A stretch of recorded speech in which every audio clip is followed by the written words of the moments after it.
Казанның Ширеккүл паркында «Древо жизни» гомер агачы мәдәни агарту проектының 3-нче чарасы булып узды. Бу юлы ул чуаш мәдәниятенә багышланды.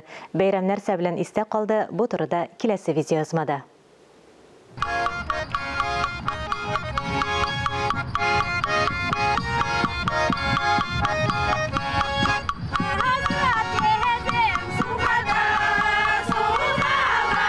Ширмешән районыннан килгән Ратник фольклор төркеме казанлыларны кунак каршы алу йоласы һәм уен җыры белән таныштырды.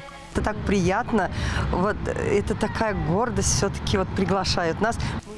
Без Казаннан ерак торабыз, шуңа да гомер агачы проектына чакыруны зур шатлык белән кабул итеп алдык. «Древо жизни» Казан мэриясе һәм Татарстан халыклары ассамблеясының уртак иҗади проекты. Аның максаты Идел буе халыкларының туган телләрен һәм традицион мәдәниятен саклау һәм башка халыкларга да таныту. Чуашларның милли кием үзенчәлекләре, аның бизәлеше һәр кемне сокландыра. Шулай ук декоратив гамәли сәнгать үрнәкләре дә шаккатырлык. Һәр кем бу матурлыкны истәлеккә дип фотосурәткә төшерергә ашыкты. Ульяновск өлкәсеннән килгән чуашлар кунакларны 7 төрле улян кушылган файдалы чәй белән сыйлады.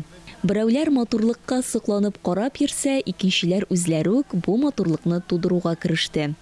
Осталар чүлмәк ясау, агач кисү, чигү һәм чуаш бизәнү әйберләре ясау буенча мастер-класс оештырды. Кунакчыл Татарстанда бүген чуаш бәйрәмендә теләге булган бөтен кеше орнаментында, күрә әкиятендә тыңлый, чүлмәгендә ясый, башлыйбыз. Халыкныкы белән һәм инде дәвам итәбез менә шушы стильдә. Димәк, агач яши, гомер бара, телләр саклансын, халыкларыбыз яшәсен, барыбыз бер бөтен булып, шушы рәхәт тормышларны кичерергә насыйп булсын.